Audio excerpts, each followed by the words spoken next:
Welcome, Climate Viewers. This is Jim Lee from ClimateViewer News. It is December 12th, 2016.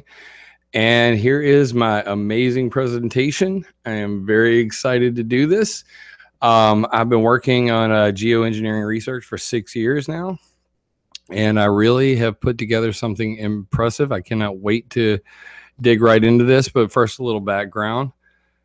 I spent last weekend over in Arizona at Ed Griffin's conference, Global Warming and Inconvenient Lie. And Ed Griffin, if you don't know him, he wrote The Creature from Jekyll Island, the definitive book on the Federal Reserve, and he has a long history of being dedicated to the cause. And he invited me out there. It was absolutely amazing. It was in Phoenix at the Marriott, and you can see it there. And this was the theme of the day. A gathering of the world's top experts on the subject, and to put an end once and for all to the myth of anthropogenic man-caused global warming. And we're not gonna, this video in fact is not even about global warming. I hope that you guys will definitely go check out the event. You can see that at inconvenientlie.com, and that will take you over to the Freedom Force Congress website. And you can see all of the speakers that were there. Lord Monckton, William Happer, Tim Ball, Mr. Griffin himself, and the list goes on. Impressive group of people. My mind was blown the entire time. It was such quality information, just all in one spot. I learned so much that day. I can say definitively, beyond a shadow of a doubt, anthropogenic global warming based on CO2 is a scam, and you got to see this this event. There will be a DVD coming shortly. You can pre-order the DVD down here. My presentation, I'll be putting it out on my YouTube in the near future, so you can actually see me at the event, and hopefully get some of the crowd reactions, because they had a camera on the crowd, so you're going to get to see their mouths hit the floor. It was phenomenal. So I was challenged by many in the community to convert Lord Monckton and Mr. Ball into chemtrail believers. And so I kind of set Mr. Monckton up with the chemtrail comment the first night I was there on Friday. And of course, he immediately started to respond to me, as most people would if you came up and said the word chemtrail. And, he started to talk about, it was basically, what you would normally say. And he brought up the IPCC. I challenged something he said, and I could tell that I, kind of made a question that, he had to actually think about. And we parted ways. I said, you know what? I'm doing my presentation tomorrow. I hope you'll watch it with an open mind. And I did my presentation, which I'm about to do for you now. And at the end of it, he said that was an extremely impressive presentation. And we had a wonderful conversation after that. So I'm going to go ahead and say, for the record, I think we have a believer on our hands here. Now, Mr. Ball, unfortunately, I was dreadfully sick Saturday morning. I woke up not able to hold down my dinner from the night before, and sweating like a track star. And I did some yoga. I did pounded water till I made it up on stage. And apparently, everybody said that nobody could tell that I was sick. So that prison guard experience and my poker face held tight, and I apparently looked pretty good up there doing it. So everybody was really blown away. And what I want to do is get into that presentation, which you can see I posted this up on ClimateViewer.com. If you're anywhere on the website, it will be on the sidebar with a link to Freedom Force International, the Inconvenient Lie. So if you want to pre-order the DVD, just click right here, and right here will take you to this presentation. I've put it up on Scribd. Now, it's kind of butchered, if you just view it on Scribd. So if this is something you really want to get into, I suggest you download the PowerPoint file itself. I also included the PDF slides, because in the PowerPoint I'm about to show you, you will not be able to see the myriad of references that are beneath most of these slides. And you'll see that the list goes on as you come through these. Each one's going to have references to go with it, along with some additional information. So if you really want to dig in, I suggest you also either download the PowerPoint, because it will have the slides in it, the slide notes, or, you know, download this slide note section also.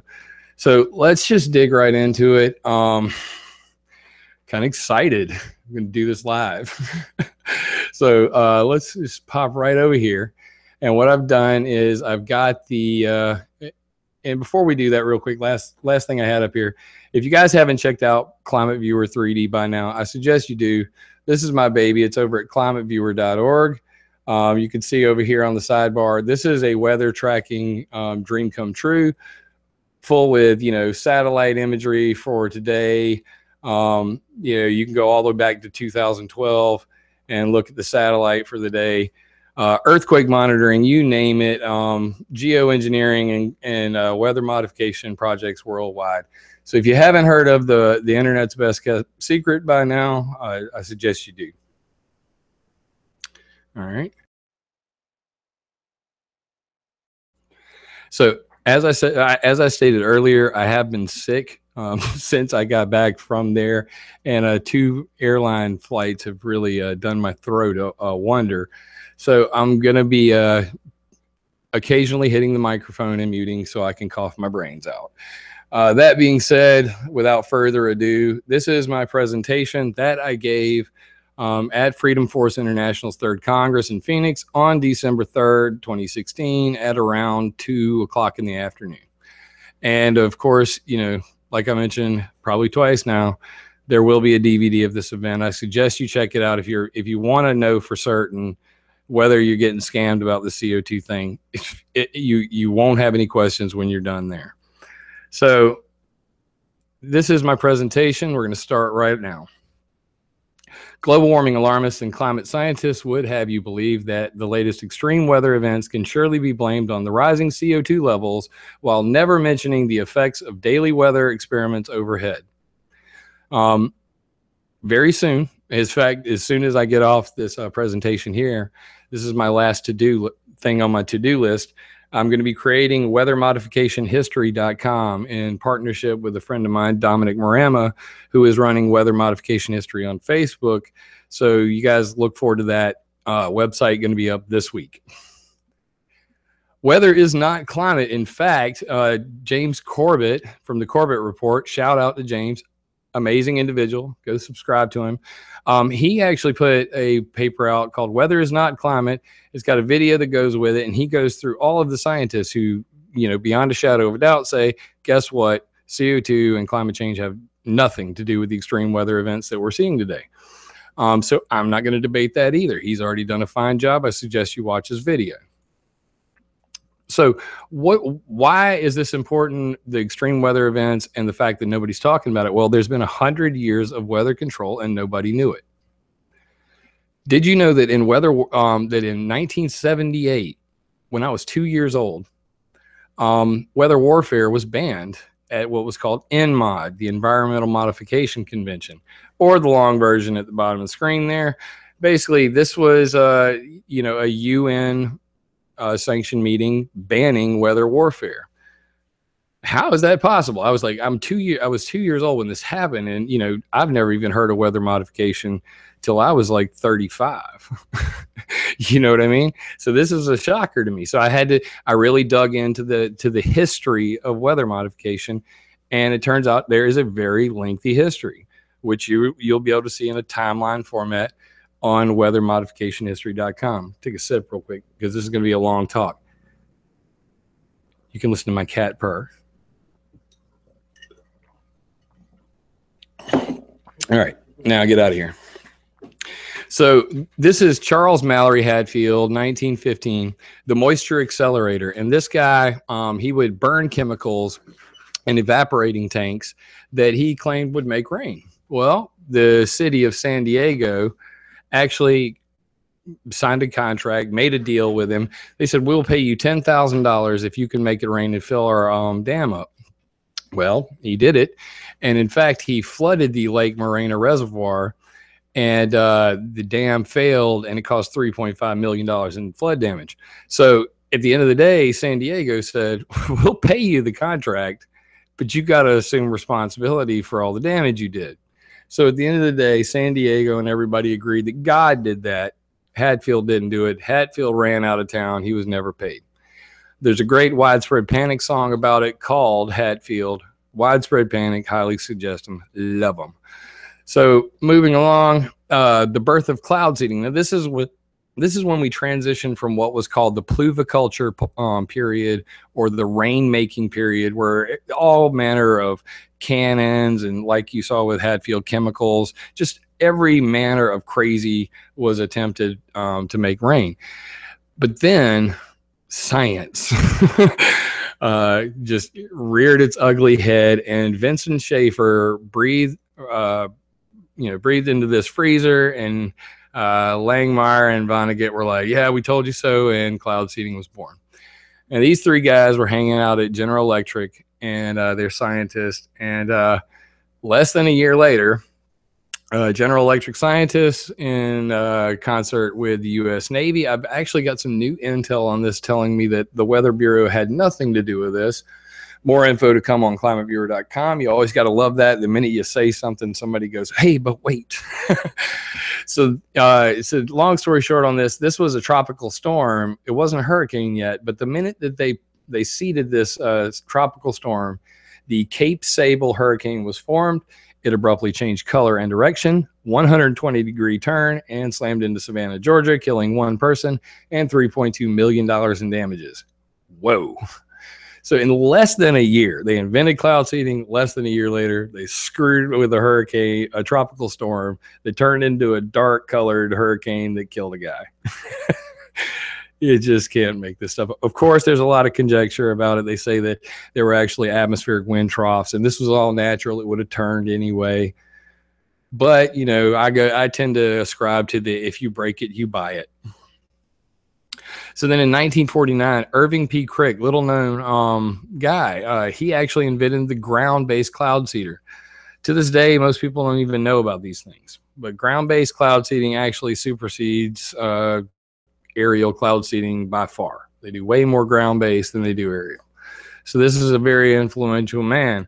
The Eyes in Outer Space Disney film that everybody's seen, where they've got the Disney film about steering hurricanes with rockets and satellites.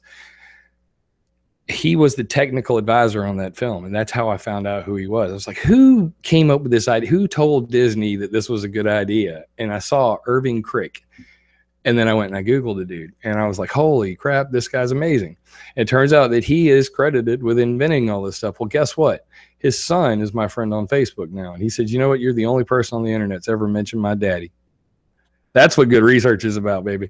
So here, cloud seeding projects, 1952 to 65. You can see that right here, this little curly Q, those are ground-based stations. And you can see that those are along the mountains over here on the West Coast, and X is air-based burning of flares. And you can see they were trying all of them on the East Coast at this time, which is interesting. They tried it all over the East Coast initially, and later that all goes away. Very interesting point. So here's an interesting one as well. In 1958, artificial clouds were blocking the sunlight. Now, see, we're gonna go ahead and early dip into chemtrails. So people talk about chemtrails on the internet and about planes making clouds that are blocking out sunlight. And the debunkers will say, well, planes have always made contrails. They just, you know, they'd melt away. But in this situation, we have, you know, all the way back in 1958, darn Skyriders, jet trails, dim sun, Palm Springs gripes.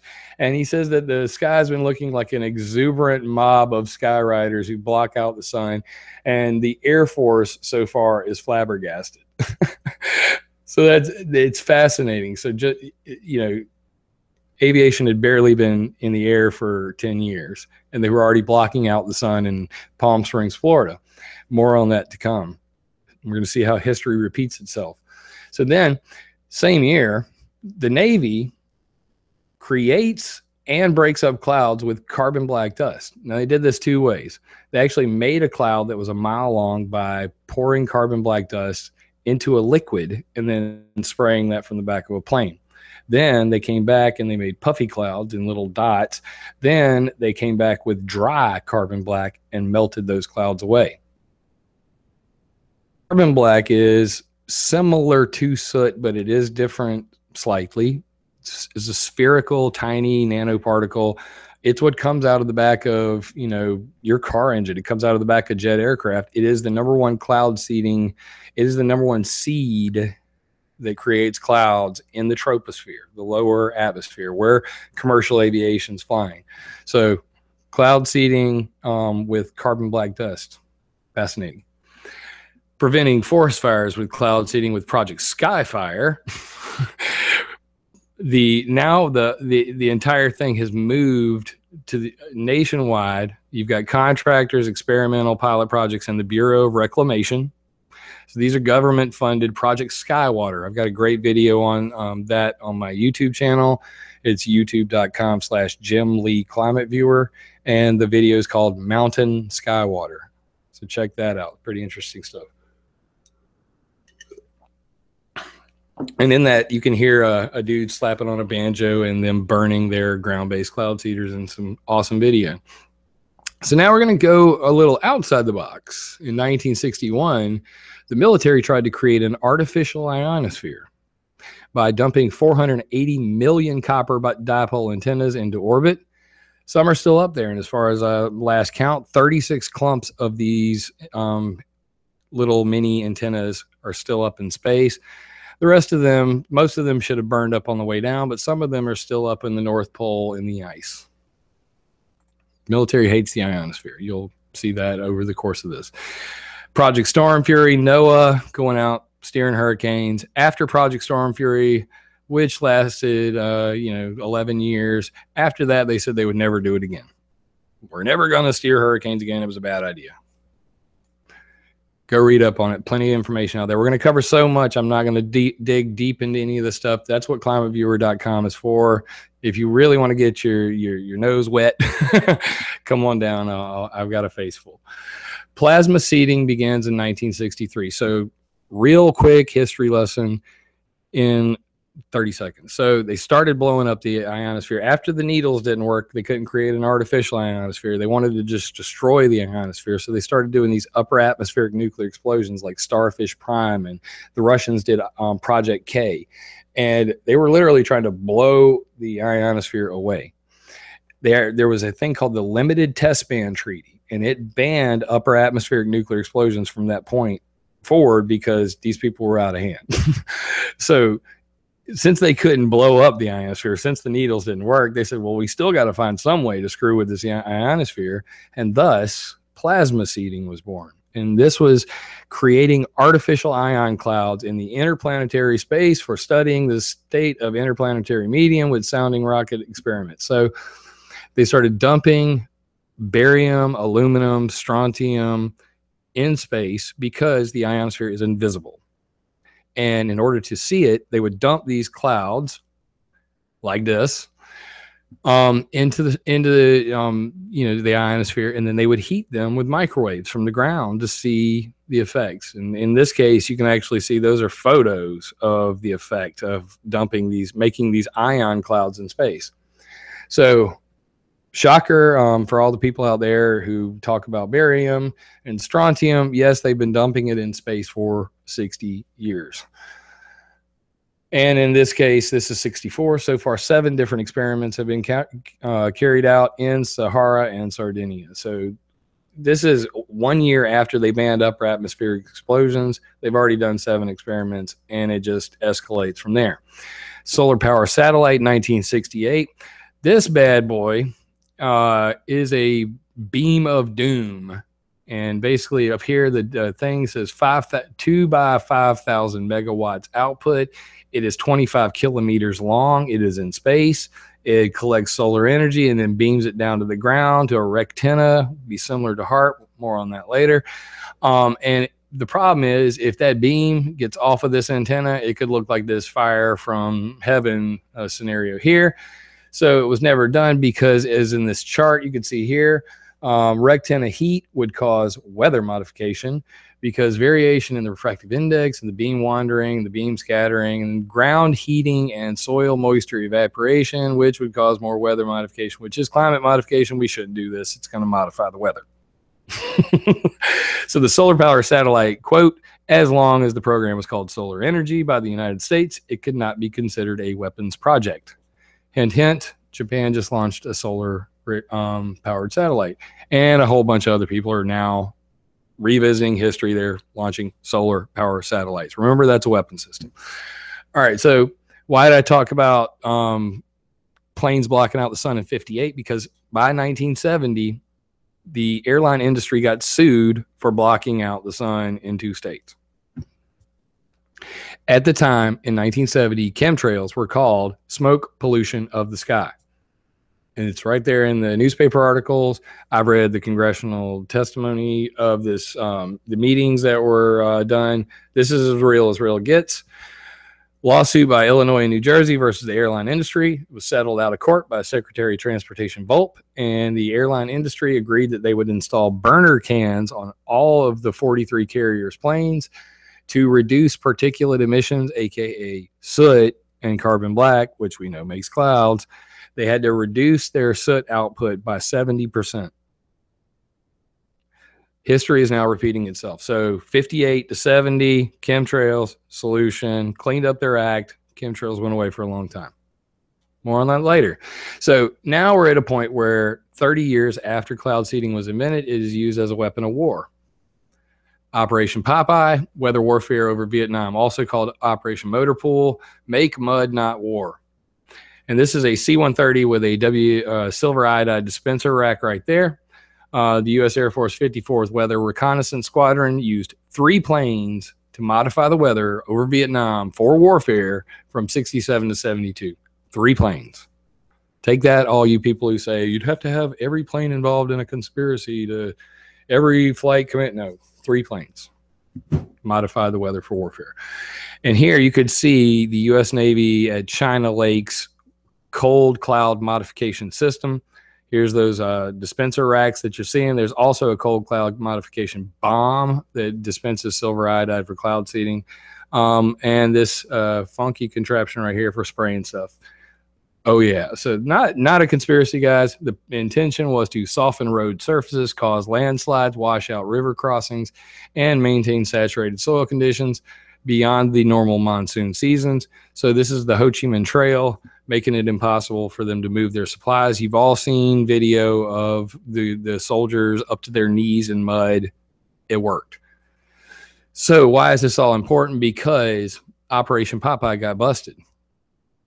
And if it weren't for this hero, Jack Anderson, amazing reporter, I'd never heard of him until I started researching this project. Then I saw what a real journalist is. He was in Lyndon Johnson's Oval Office and saw a sheet of paper on his desk that said, Laos operations continue at present plus Popeye to reduce the trafficability along infiltration routes, and authorization requested to implement operational phase of weather modification process previously successfully tested and evaluated in some area. And he said, what the heck is that? And he was nosy. And if it weren't for that hero, and then if it weren't for Senator Pell, who was also willing to hold some secret hearings in Congress to find out WTF, we wouldn't know about any of this. So those 2 guys, that's why I dug up their pictures. I want you to see their faces. Those 2 heroes, guys. They held these hearings January 25th, March 20th, July 26th, 1974. And at these hearings, I've got transcripts of these 2, January 25th and March 20th. You can get those on ClimateViewer.com. I cannot find any transcripts for 26. And I saw a video of a person who was interviewed who said that the hearings for this hearing is still classified to this day. So please, somebody in the viewing audience, find me the transcript for the July 26, 1974 meeting, and I would love to see it. And it will be called the Subcommittee on Oceans and International Environment, Committee for Foreign Relations, United States Senate, 93rd Congress, second session. So please find that. And the title of this hearing is The Need for an International Agreement Prohibiting the Use of Environmental and Geophysical Modifications as a Weapon of War. So they're having a hearing saying that we need to have an international ban on weather warfare. This is a bad idea. At that hearing, top brass lied under oath, saying, we have not, as Secretary of Defense Melvin Laird, we have not, as Secretary of Defense Melvin Laird previously said, ever engaged in weather modification activities in northern Vietnam. Lied under oath all the way to the end. So for those who say conspiracies, not a thing, even when they were busted, even when they were in front of Congress, the Secretary of Defense lied, the top defense lawyers lied, they lied. So what happened? As a result of these hearings, there was some transparency finally in America as a result of weather modification. So now there was the Weather Modification Reporting Act of 1972, the National Weather Modification Policy Act of 1976, and both of these basically required you to tell the Secretary of Commerce and NOAA, you know, when you're going to modify the weather. So they came up with these forms right in front of you. Initial report on weather modification activities, put your name, your affiliation, blah, blah, blah, blah, blah, where you're going to do it, size of area you want to do, target area, you know. Description of weather modification apparatus, modification agents, and their dispersal rates, the techniques employed, etc. Describe how you're going to modify the weather. Expected termination date. Then you have to have a follow-up report and a final report. This is the same paper. And it says right here, month, days that you modified it. What was your purpose? Increase precipitation, hail, to get rid of hail, alleviate. This is called hail mitigation or fog mitigation. Other. I just want to experiment, bro. I don't really have a purpose. I want to see what happens. Hours of apparatus operations by type, airborne or ground. We went over that earlier. It's either a silver iodide flare in the air on a plane or ground-based cloud seeding generator. Just one moment.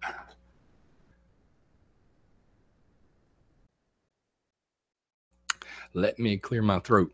And then over here, type and amount of agent used, silver iodide, carbon dioxide, urea. That is fertilizer, bro.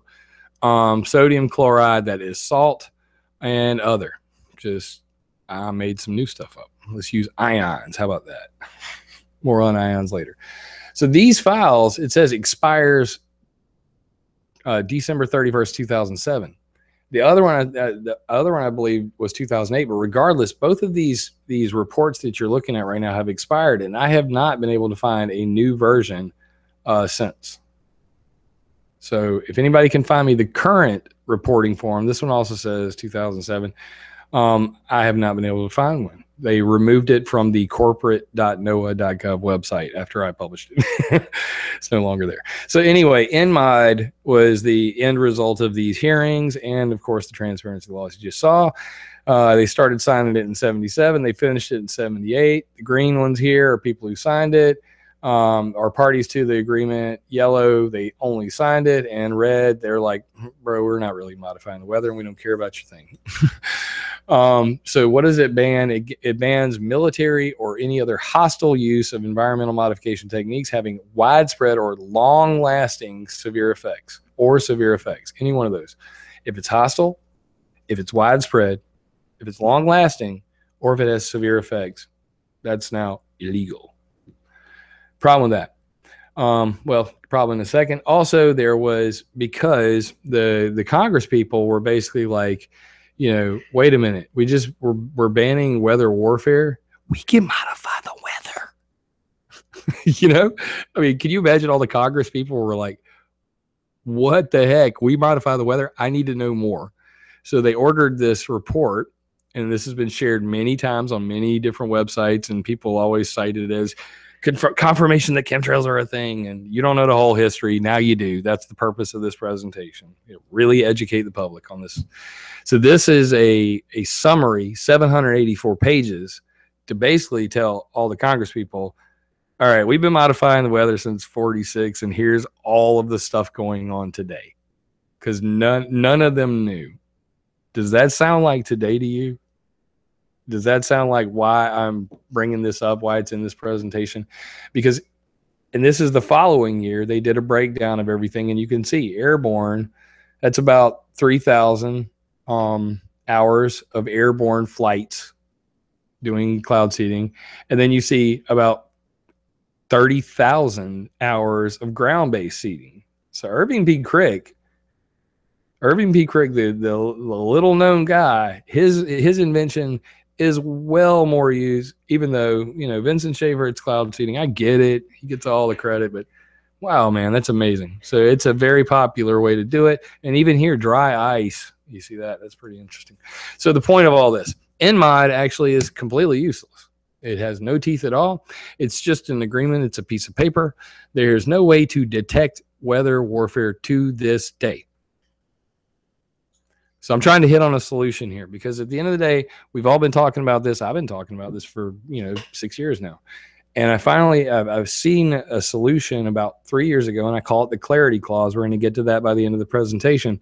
But the point of this is that one thing we can all agree on, we want to catch people doing this stuff. If somebody is doing weather warfare, I think everybody can agree that that would be a bad thing, and you'd want to catch the people doing it. Unfortunately, there's no way to catch them. There's no way to prove the case in a court of law, and there's no way to really enforce a punishment. So what are you going to do? Bad China, bad Russia, bad America. What are you going to do? So that's what we're talking about here. So let's now flash forward to the future. Now that we got an education on just from 1915 to 1978. There's way more in the gap there, but I don't want to drag this out.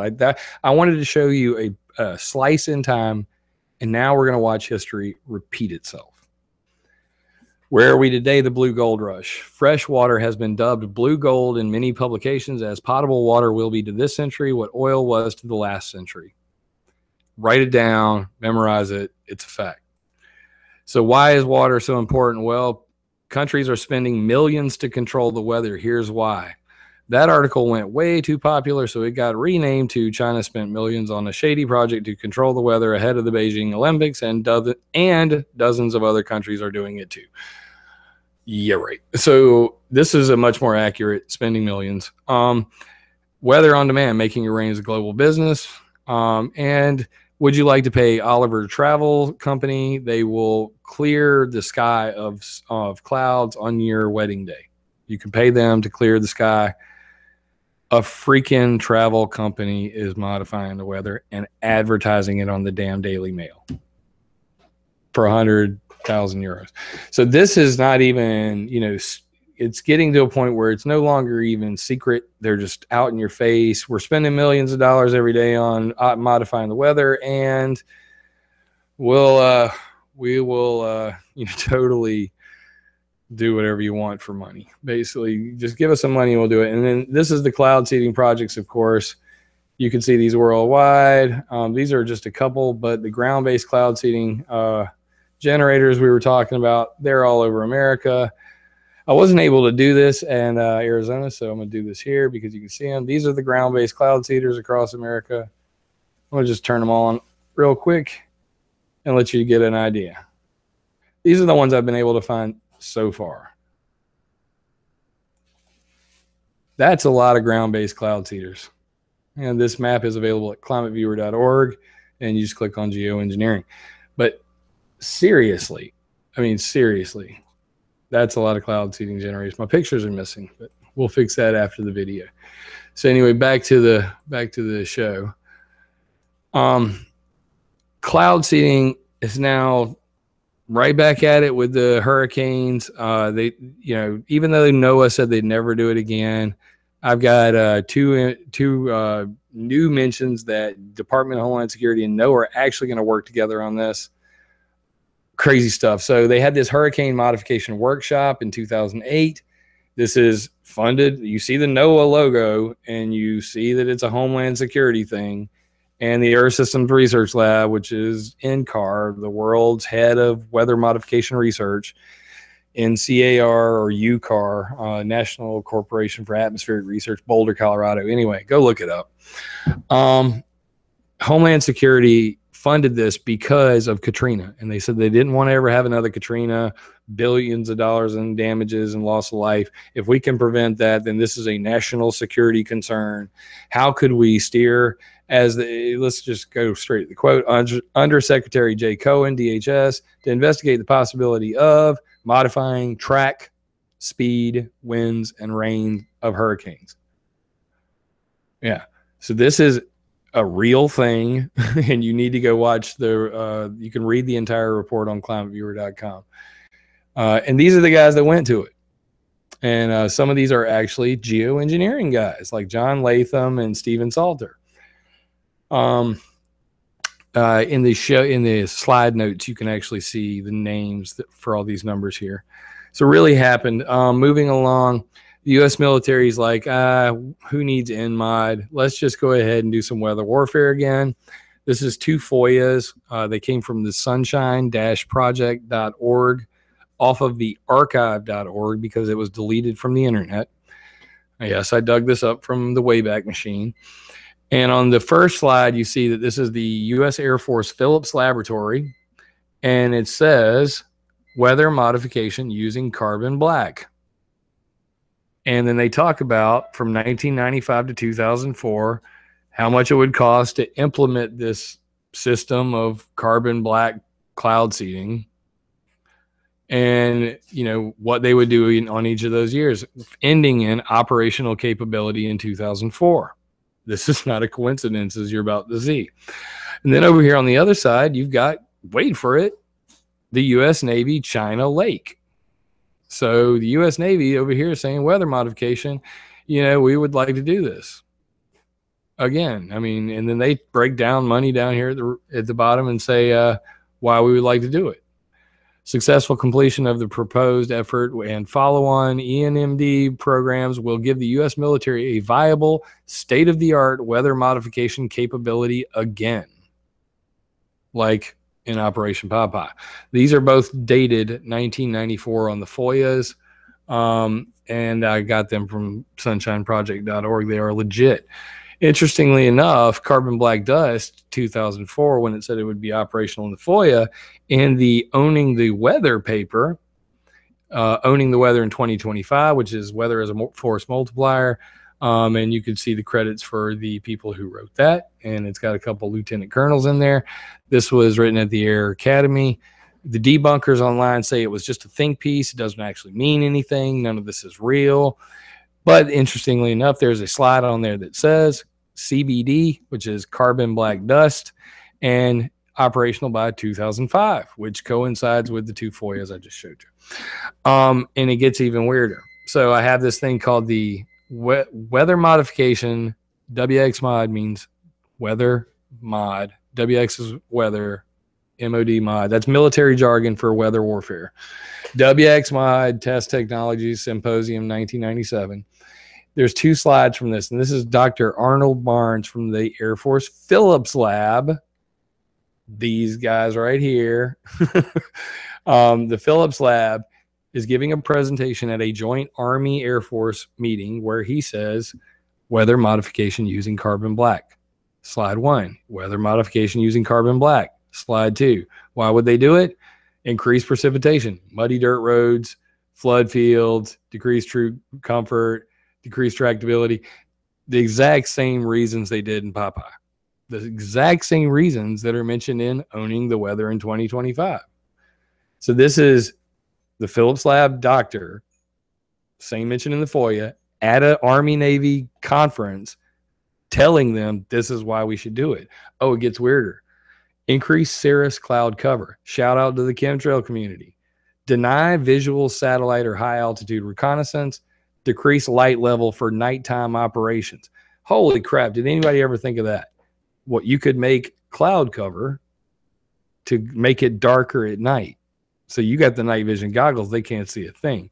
Or if a satellite's coming over and it's going to be spying on your base, make clouds over your base, satellites can't see anything. Third step, directed energy weapons in space. There's a operational weather control in 2030 paper out there. Read that one. And they say just that. Lasers in space, make cirrus clouds, block that out. Very real stuff. This is as factual as you can get. You won't find it anywhere else on the net. Nobody's mentioned it, even though I've been talking about it for 3 years. So that's the weather warfare side. You see that history is indeed repeating itself. Now, some new technology: cloud ionizers, electric rainmaking. This is using ions instead of silver iodide and all those chemicals as cloud seeds to use actual charged particles as cloud seeds. Just one moment while I wet my whistle.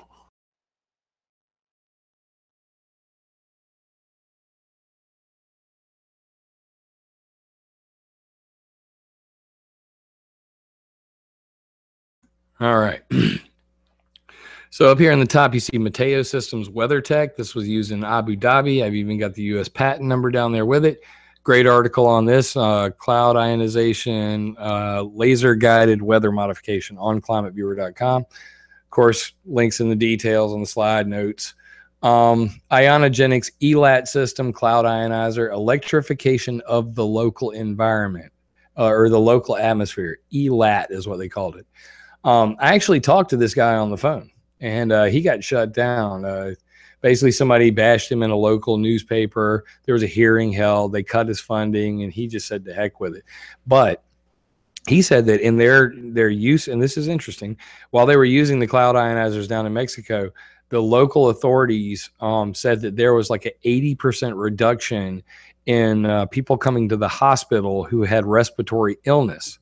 And the reason why is because with the ions, it's the same as the air filter in your house.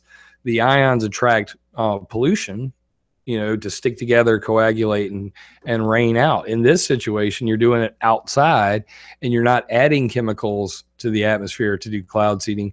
You're actually using whatever pollution is there as a cloud seed, and you're just, zapping it, making it statically charged, and everything coalesces and makes rain.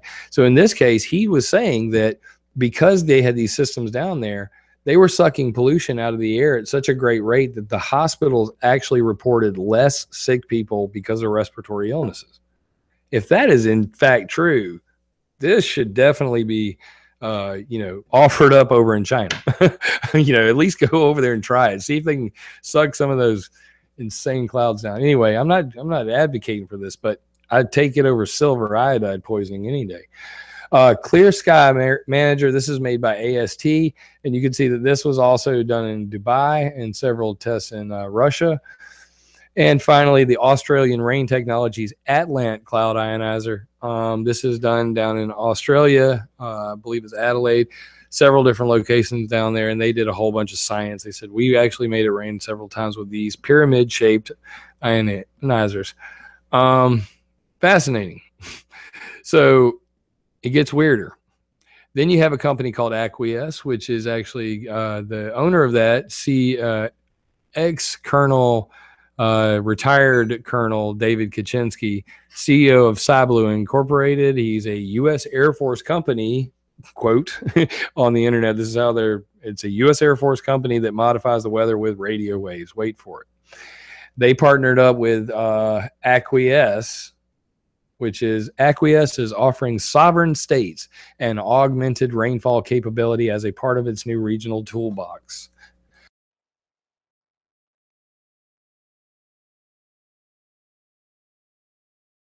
Ooh, one sec while I get a coffee.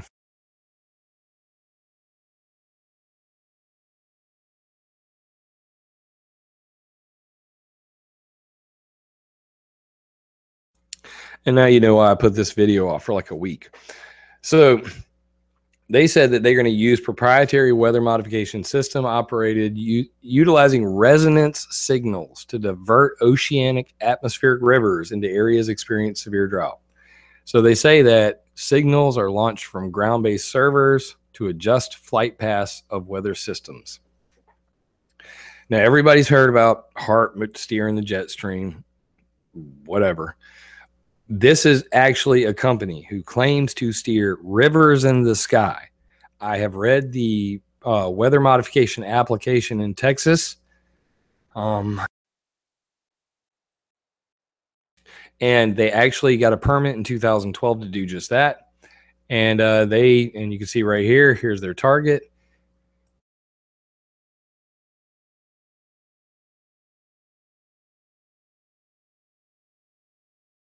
All right, I think I got it. And they did just that. So in 2012, that's when Texas started getting flooded severely. And guess what? California dried up like almost overnight. So the interesting thing about that is there used to be an atmospheric river that would frequently visit California that no longer does. These are called tropospheric rivers or atmospheric rivers. Look it up. This is fascinating. The article is called How Texas Stole California's Rain.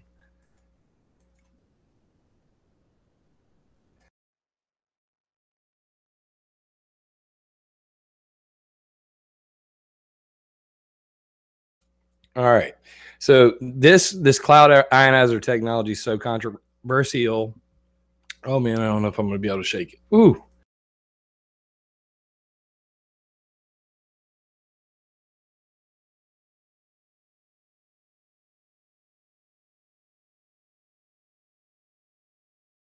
Is so controversial that the World Meteorological Organization's expert team on weather modification said, don't trust it. Basically. So now we're into the crazy part. This is where we get into the crazy train. Secretary of Defense William Cohen said that people are using radio waves to set off hurricanes or mess with the climate, make earthquakes, set off volcanoes with electromagnetic waves. That's called geophysical warfare, and it's crazy time. Ionospheric heaters. Now, these are around the world. You can see 4 of the top ones right here. I'm going to try to shorten this up, guys, so I don't cough my brains out and we get to the end of this thing. HARP is the number one, big daddy of them all. It's up in Gacona, Alaska. You can see it over on ClimateViewer 3D as well. Let's go over here. I'm just going to clear this off real quick and we'll fly up there. So I'm going to put it on the satellite and I'm going to click on here and fly up there to HARP. And there it is. And you can see the stuff from the picture. So this is the HARP IRI. It is the Ionospheric Research Instrument. It is huge. Here's some photos of it. You can do all this yourself. This is 3D. And you can see the engines, the, Death Star 1, as I like to call it, the main headquarters where they do. This is the main building, their heads-up display. I went and I got all the details for HARP and put it in here. And their instrument pads and all that stuff. So fascinating stuff. Come check it out. And that's over on climateviewer.org as well. Back to the show. So this is the biggest one in the world, 3.6 million watts, 2.8 to 10 megahertz, and it has an effective radiative power of 5 billion watts. In Back to the Future, Doc Brown said that a lightning bolt was 1.21 gigawatts. 1.21, and HARP, I call it FARP. HARP is 5 gigawatts. That's insane. So what do they do with it? They can suck out radiation. They can suck the Van Allen belts dry. That's the idea. It's called radiation belt remediation. And the idea is that if somebody set off, this was at the Tether panel, this was Dennis Papadopoulos originally proposing some of this funding for what he called high altitude electromagnetic pulse protection. So people talk about Iran getting nukes, and they are so scared of that, but Iran already has EMP weapons. And the important thing about that is EMP weapons are more deadly than nuclear weapons at this point. The Heritage Foundation said that if an EMP went off over America, 2/3 of Americans would die in 6 months. It is exactly what you see in the TV show Revolution. And if an EMP were to go off, that's exactly what would happen. So they've come up with this idea that they could rapidly suck radiation out of the sky and do it with HARP. Now, this is them talking to politicians trying to get funding and, basically saying, hey, this is the good reason we want to make HARP. And also there was the Carrington event back in the 1800s where a solar flare made telegraphs catch on fire and they would tap by themselves without anybody touching them. So if that happens in today's modern computer world, bye-bye society for quite a while. So the idea being that HAARP, or ionospheric heaters, could rapidly suck this radiation out, dump it on the poles, and create artificial aurora. This is proper terminology, people. Artificial aurora by what they call radiation belt remediation. And it gets even sicker. This Dr. Jacob Borton said, while we're at it, why don't we just get rid of the Van Allen belts altogether? So he said, we don't think there's any downside to not having them. That's all. That's the most any of us can really say at the moment. Whoa. And pictured down here at the bottom is the high volt tether. The idea was to put like 20 of these tethers along the band you can see right here, and they would collect charged particles and point them down at the ground. Basically, the charged particles would attract to the ribbon, and if they'd ever interacted with a magnetic field line, it would cause a spiral, and those particles would rain out, again, creating artificial aurora. Now, that was never deployed, and the tether video you saw from the NASA secret tapes has nothing to do with that. So moving along, how does HAARP work? Why does it even matter? This is using our planet as a weapon system. Period. It is creating a virtual antenna out of our ionosphere. I don't like it. And our electrojet. We have an auroral and an equatorial electrojet. This is a powerful ring of electricity in the sky. Basically, they are shooting electricity up into it to create a virtual antenna that creates ULF, ELF, and VLF. These are very low frequency, extreme low frequency, ultra low frequency waves. And the reason they do this is because they say they want to be able to talk to satellite or submarines on the bottom of the ocean. And if we want to blow up the entire world with nuclear bombs, well, we got to get in touch with the subs. So this is how you call a submarine for the apocalypse. They've been doing it forever. They had Project Sanguine, back in the day. Why don't we just do that? Since I've got extra time and my throat seems to clear, we'll bring that bad boy up. So you got ELF and BLF transmitters. Let me zoom out, and we go over here and check these two crazy big ones. I think this is it right here. Is that it? Yep. And this is the U.S. Navy ELF transmitter at Clam Lake, Wisconsin. You can see it's like a telephone pole. This is the predecessor to HAARP. It was actually shut down because activists kept jumping the fences and cutting it down because of something called the Taos hum. Basically, people were hearing hums in their brains. You got to look this history up. It's fascinating. This is the one in Republic, Michigan. But if you go down, what you'll see, and I don't think I have the reference on. Let me turn the reference on so we can see how big this thing is. Come on, don't make me wait. Oh, I don't have them on there. Unfortunate. Anyway, these things are absolutely huge. They go all through the woods. Well, that's the two that were the predecessor to this. And now that's shut down. They use the one over at Cutler, VLF and all. But this is their future plan, big ass antenna in the sky. So they did this along the North Poles because they would shoot directly up into the electrojet, which would allow them to create ELF waves and VLF waves less than 20,000 hertz. And they would get down to as low as like, I think his 50 hertz, was like their main frequency band, but they could get as low as what everybody's seen, the 2.5 hertz tone that was observed during the Fukushima. We will just throw that out. So virtual antenna in the sky, ionospheric current drive. The other one was called polar electrojet heating. That's why all the ionospheric heaters, which I will show you as well, they are all up there around that pole for that very reason, is because that's where the electrojet is. See, there's TROMSO, there's HAARP, there's high path. But there's these other ones that are down near the equator that are starting to pop up. And that's because there's an electrojet there as well. And then finally down here near the bottom at G. Camargo, Peru, most of these are following where the electrojet is, especially along the North Pole.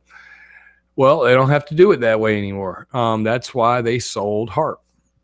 And everybody argues about this online, but this is the bottom line. the reason why they sold HARP to the University of Alaska, they being the military, is because they don't need it anymore. Now that they don't have to be directly under an electrojet, they can go anywhere in the world and do heating of the ionosphere and create ELF waves. And this is called ionospheric current drive, and it says can be implemented anywhere, anytime. And they're really stoked about it. So what they're actually doing now is heating the F region, which is 300 kilometers high, as you can see in this chart. They're heating the F region, which creates a magnetosonic wave. And this creates a secondary reaction where that magnetosonic wave comes down to the E region, which is 100 kilometers. It's a 200 kilometer gap, all right? So it's shooting up there, it's bouncing down here, and then they're heating the E region, which creates Alvin waves or shear Alvin waves. And these Alvin waves spiral along the magnetic field lines of the Earth and create ELF waves just like they were doing. So it's a secondary antenna. It says right here, magnetosonic driven Hall current. Whoa. So they're making it resonate. And if anybody knows me, what's my middle name? Resonated. They're creating these resonations. They're using our ionosphere as a speaker, as a antenna, and they're lighting it up. And now they can do it anywhere in the world. This is a major breakthrough. So let that be the lesson to all you guys out there who came up with your BS theories on why HARP of this. It's not closed down. It is closed down. They sold it to the University of Alaska because they don't need it, because they're putting it on boats. And you can see right here, mobile high-frequency transmitter, shooting RF up into the F region, just like we just showed you, creating ELF waves, which magnetosonic ELF also, bam, down here to a submarine. Can't make this stuff up. These slides are from Dennis Papadopoulos himself from the University of Maryland. If you're reading about HARP and you don't know who Dennis Papadopoulos is, you're listening to the wrong people. Predictable and repeatable ELF generation up to 50 hertz on a daily basis. So that's 0 to 50 hertz. Boom. What's it going to look like? They call it the Strawman high frequency array. Oh my God, Strawman. Is this a joke? That's just in your face to all the conspiracy guys out there. Anyway, so what do they want to do? High frequency, 8 to 10 megahertz. In order for an ionospheric heater to work, in order to deposit energy into the ionosphere, it must be between 2.8 and 10 megahertz. Period. There may be a new way in the future, but at this point, since HARP was invented, since before that, 2.8 to 10 megahertz. 25 watt solid state transmitter and be on a ship, so like a barge, and they would float it around the ocean. It says can provide theater and strategic sub communications, enhance blue-green laser tactical communications by providing info as to transmit and receive locations. So I guess they would put a laser beam on this ship, and that way they could contact the military and say, here's where our ship is currently. And that way it doesn't show up on Jimmy's map because it's hard to find a boat that's moving. Anyway, so that's the truth of the matter. ELF mobile array performance, 800 kilowatt system. And all of this information here, I won't nerd you out, but regardless, here's the brass tacks. This green line is what they call the optimal region for an ELF array. This is where the new mobile boats should be appearing recently. And in fact, right here where it says optimal area, this is exactly where the 8.0 earthquake hit New Zealand the other day. So just a coincidence, but and I did get some photos from people on Facebook saying, hey, there's this thing that looks like HARP on a boat out in New Zealand. I'll put the photos up later. I'm going to tease you guys for now. But regardless, that's why. It's HARP on a boat. You can go to ClimateViewer.com and read it, HARP on a boat. So more about boats and HARPs, and let's get even weirder. Noctilucent clouds formed by the breakdown of methane in the circular zone above the HARP transmitter. This is Malcolm Light and Sam Crana These are guys from the Arctic Methane Emergency Group, ameg.me. That's their website, ameg.me. Go look it up. These dudes are crazy. They basically say that methane coming out of the Arctic is going to kill everybody on the planet, and it's called the clathrate gun hypothesis. If you guys don't know the science behind it, clathrate is a methane hydrate. It is a frozen piece of methane ice. And the reason why this is even a thing is because they drilled in the ice in the Arctic, and in the ice core, they saw that dinosaur farts had made a lot of CO2. And then right after the dinosaur farts, they saw a lot of methane. So the theory goes, dinosaur farts melted the ice methane, which then released into the atmosphere and killed all the dinosaurs. So dinosaurs farted themselves to death. You cannot make this up, and it's called runaway global warming. And runaway global warming is this clathrate gun hypothesis, which is based on this dinosaur fart theory. Yeah, that's a real thing. It really happened. So, and AMEG believes this so much that they said, well, we could do Project Lucy, which we would use HARP to take that methane that's going into the air and compress it with radio waves into diamond dust, because chemically, atomically, methane and diamonds are very similar. And what they're saying is that if they use a 10 and a 23.56 megahertz frequency, and they point them at the same plume of gas coming up, that would basically make a 13.5 megahertz tone. And this 13.5 megahertz frequency would compress methane into diamond dust. And this diamond dust would make noctilucent clouds. These are very high clouds in the atmosphere. And they would block sunlight. And if they block sunlight, they could cool the planet. And that's geoengineering, homie. So this is called Project Lucy in the Sky with Diamonds. And it is AMEG saying, hey, use HARP. Quote, the transmitters can be mounted on submarines, planes, and after 2015 on boats and drilling rigs when the Arctic ice cap has melted. Oh, God. That was written in 2012. I mean, they're eating crow today. It did not melt. It's not even close. It's actually at a record thickness, but whatever. So they thought that by 2015 there'd be no ice, and they'd be up there with multiple HARP beams on boats and drilling rigs and planes and, all that insanity. But we all know, don't cross the streams. That's a bad idea. So this brings us to the end of we're nearing the end. Geoengineering, aka climate engineering, aka climate intervention. So it started out as geoengineering. Then everybody was like, hey, it's not really geo. We're actually doing the air. Geo is the earth. Excuse me. And now we're going to call it climate engineering. A great example of that, they have this thing called the DC Geoengineering Consortium. Dr. Will Burns, PhD from American EDU, stole my geoengineering timeline and put it on Dippity.com. Then went over on Ken Caldera's forum, was bragging on himself. Look at my geoengineering timeline. I'm like, dude, you stole my photos. You stole my entries. Shame on you. DC Geoengineering Consortium. They renamed themselves to the Forum for Climate Engineering Assessment, FCEA. And then the CIA came along, and the National Academy of Sciences said, wait, engineering is a bad thing in the public's perception. Let's call it climate intervention. Like the earth is a freaking coke addict and they have to save it from itself. It's just, anyway, that's framing, that's perception management, that is mind control. We're going to call it geoengineering. So terminology is, the name of the game in this stuff. So you see the little diagram down here. This is what we're talking about. I don't focus on, painting rooftops or, sequestering CO2. You want to pump CO2 in the ground and cause an earthquake, go right ahead. Go look at fracking and ask them how it's working out for them over there in Oklahoma.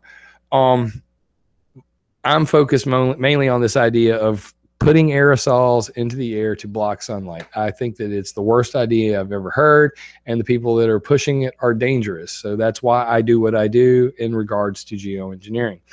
Terminology like solar radiation management, stratospheric aerosol injection, and marine cloud brightening are the main topics du jour. Of course, solar radiation management, now they want to call it albedo modification instead. They're always coming up with a new term for the same thing. So terminology is kind of crazy and all over the place. You know, they'll come up with things like climate intervention, climate engineering, climate modification, ecological alteration, albedo modification, albedo enhancement. You know, there's just every 5 days they come up with a new term for the same thing, just so that I think that they do it just so that you can't find it on Google. But regardless, this is a Google Scholar result, and we see that the main two categories to this day, most scientists agree, geoengineering and weather modification are the topic or the most agreeable terminology for this thing. And they try to divide them up because one is for climate and one's for weather. But what you end up realizing is that if you try to modify the climate, you will modify the weather. And that's a very important point. So where does this all come from? 1997, Edward Teller, Lowell Wood, and Roderick Hyde. So Teller is known lovingly by his own friends as Dr. Evil. And this is the Lawrence Livermore National Lab. He wrote this paper, Global Warming and Ice Ages, Prospects for Physics-Based Modulation of Global Change. So he's like, hey, man, we could use physics to prevent global warming by, you know, screwing with everything with geoengineering. So this idea is not new. Marchetti and Butico, and these are back to the 70s, even in a JFK paper in 62. You can see all this on weathermodificationhistory.com. JFK had a paper where they talked about putting monolayer films on the ocean to prevent hurricanes and geoengineering ideas back in the 60s. So this is not a new idea, but it really gets its modern day push when Edward Teller runs his mouth. And I want to point this out for the record. Edward Teller invented the hydrogen bomb as a weapon that should never be used. Quote, if you read the quotes out there, it goes something like this. This weapon is so scary that by creating it, we will ensure that it'll never be used. You know what I mean? So in this situation, is geoengineering just the same thing? Is it, deterrence? Is it a threat to the world that if you don't clean up your emissions, if you don't stop polluting the environment, geoengineering is the weapon that should never be used? That's what you're going to get. So I think, in my personal opinion, that is exactly what it was. I think that the guy may have been a sick genius all along, and hopefully his idea is so perverse that nobody actually helps it to come to fruition. And the reason why this really gets a push is then, and most people don't know this, Ken Caldera. And everybody, probably the viewers we have right now that are with this live broadcast, you guys probably already know the name Ken Caldera. And I'm going to show you his picture here in just a minute. But Ken Caldera is a very important individual because he came along and validated this crazy Dr. Evil's theory. He was asked to make a computer model where he modeled the future and said, if geoengineering were to occur, what would the results be? And this was his pat on the back saying, yeah, it looks pretty good. Actually, we did cool the planet. It wasn't that bad. And it's called Long Range Weather Prediction and Prevention of Climate Catastrophes, a status report. The first paper was 97. The second paper was 99, followed up by a final paper with just Teller, Wood, and Hyde again in 2002. So this is the main three papers, in my opinion, that really pushed this all. And then finally, you've got Paul Crutzen, the Nobel Prize winner, albedo enhancement by stratospheric sulfur injections, a contribution to resolve a policy dilemma.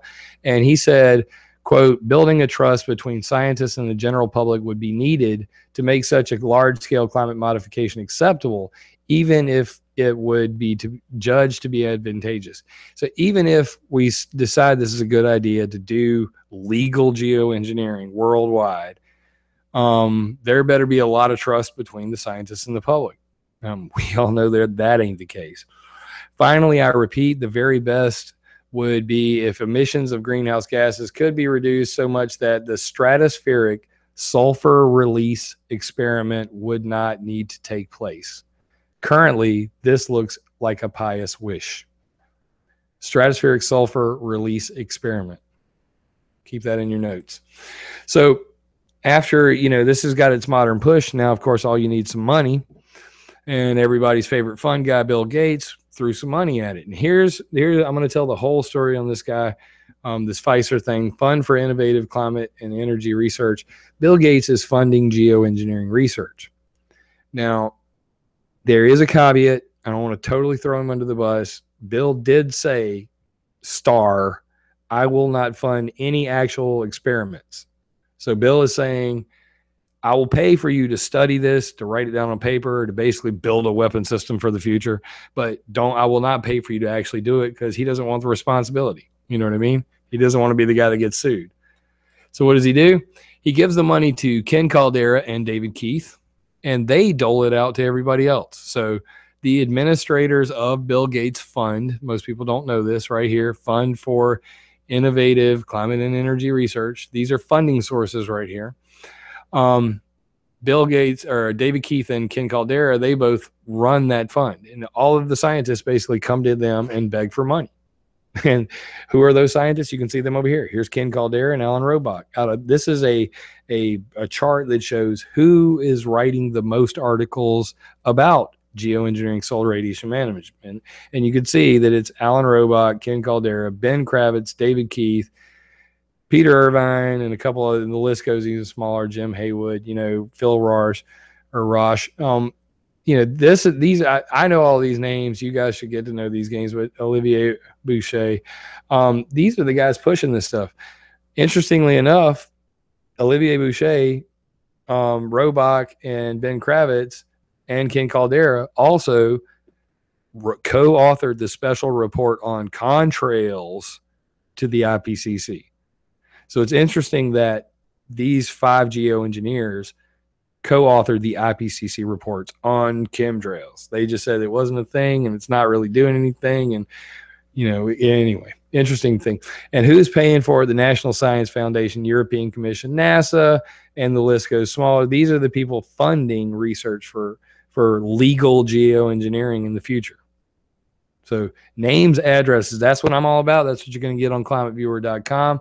All of this information right here, these 2 slides and the links to it, ClimateViewer.com/geoengineering. So what are the projects? The Silver Lining Project. This is John Latham and Stephen Salter. They originally called it the Silver Lining Project. They deleted their Silver Lining Project website. I found it on the Wayback Machine, so I calls it the Silver Lining Project. But they call it the Marine Cloud Brightening Project now. And the idea is to take sea salt, blow it up into a cloud, make the cloud white, and that'll reflect sunlight. They want to use thousands of these. These are remote controlled drones. This is Bill Gates' own money maker. This is Intellectual Ventures. The company is owned by Nathan Myhrvold, which is an ex-Microsoft CEO who is known as the world's biggest patent troll. If you Google patent troll, you're going to see Nathan Myhrvold. Nathan Myhrvold owns Intellectual Ventures. It's a joint Bill Gates thing. They invented the Stratoshield, which is a hose to the sky, which is basically a blimp that carries a hose all the way up into the stratosphere and lets them spray chemicals directly into it, like sulfuric acid, titanium oxide, aluminum oxide, and the aforementioned diamond dust. Can't make this stuff up. So then we have the Stratospheric Particle Injection for Climate Engineering, or SPICE project. This was actually a field test. They were going to tow a blimp behind a boat over in the UK and create some clouds with it, and then go down here on this island, measure how much sunlight they block. So this was a geoengineering SRM field test, okay? Well, that was a no-no. The etc. group, ETC group, came out and protested real heavily on that, and this thing never happened. So big shout out to Jim Thomas and the boys over at etc. group. You guys should check them out. That's an actual anti-geoengineering group that actually did something. So big shout out to them. Everybody go check out ETC group. And then this is the most important slide in the whole damn thing, in my opinion. And interestingly enough, while I was at Ed Griffin's conference, this slide was damaged. And this is a coincidence. For all the conspiracy guys out there, you're going to see it happen. This slide, this quote, and the picture of all the geoengineers was ripped out. There's John Latham right there. this was damaged, and I had to recite this from memory, which I did. But this quote, this is in 2010. All these guys got together in Pacific Grove, California, and this is the quote of the day. In other words, if the public comes to see geoengineering, as one attendee put it, a crazy idea cooked up by rich Anglo-Saxons to dominate the climate, then they will all be rightfully tarred and feathered. Now, I was listening to Ken Caldera. I was a member of his geoengineering forum, and he really didn't like a response I had to him because basically they had a paper that said, what does the public think about geoengineering? And it came back 80% negative. Basically, they said, we don't want that. That's a bad idea. Why would we ever do it? And Ken Caldera just really surprised me. He came back and he said, and this is the geoengineering group, just so everybody can see that this is a real thing. I debated Ken Caldera and David Keith and the boys in here for like 2-3 years, from 2012 to 2015 when they kicked me out. And the point being that Ken said, if they just framed the question differently, I think we would have got better results. And I said to Ken, you are not a honest researcher anymore. You are a lobbyist. You are someone who is trying to change public perception through perception management techniques. You're trying to frame the question in a way to get the answer you want. And I guarantee you, if you keep this up, I'll be coming with the tar and feathers. Oh my God. I triggered Ken Caldera. So he was so triggered, he kicked me from his forum and he removed my original post where I made a legal argument against these guys. It is the second most viewed post on his entire forum. And in it, I basically said, cloud seeding's been around for 60 years. They cannot scientifically prove to the National Academy of Science that it has any efficacy whatsoever. But you guys are going to come along and in the span of a year or two, say you're going to do global cloud seeding in the stratosphere that's going to affect rainfall patterns, and you think you're going to get away with it just by making up a new word, geoengineering, to circumvent all the weather modification laws on the books, all of which you can read on ClimateViewer.com. And that thing got so many views from so many lawyers and all that's coming on there. Well, he deleted my post the same day that he kicked me from the forum. So I know that was something that really was a thorn in his spine. Well, it turns out he didn't delete the whole thread, though. So you could see Ken Caldera respond to me, and you could still read my original post. My legal argument still there to this day, even though he got triggered by the tar and feather. So my point is, long story short, if you see Ken Caldera, tell him that Jim Lee says, I'm bringing the tar and feathers. Oh, that's wonderful. So that helped me clear my throat. Thank you, Ken Caldera. And the other quote of the day from this is, as for the U.S. Department of Defense, forget about it to this group. Such involvement prompts nightmares of a new military-industrial geoengineering complex. Whoa. So is history truly repeating itself like it did with cloud seeding and Operation Popeye? Yes, it is. So geoengineering will kill people. And these are quotes directly from Ken Caldera's forum. And this is the meat and potatoes of why I do what I do. Let me bring this up over here on the other, just so I can really rub it in, if I can. All right, so let's just do this. All right, so it's likely that SRM geoengineering intervention will create winners and losers, and some nations may always be against the intervention whatsoever. In any given year, there are floods, droughts, heat waves, but during this field trial, a fraction of these events would be attributed, rightfully or wrongfully, partially or fully, to the intervention. Two questions arise. Could it be determined if any changes in the climate outside of the target area had occurred as a result of the intervention during a 10-year trial? How would aggrieved nations or peoples seek reparations for perceived negative impacts, scientifically proven or otherwise? So he's saying, if we ever do legalize geoengineering and we do a 10-year trial of this, if somebody gets hurt, if there's any kind of freak weather, we're going to be to blame. How are we going to pay the dead people? So that's really the only thing that's holding up this legal geoengineering that's being pushed at the international, at the IPCC, at this integrated assessment of geoengineering proposals. There is a massive technocratic global governance machine that is churning out laws and research papers on a daily freaking basis to decide just that question.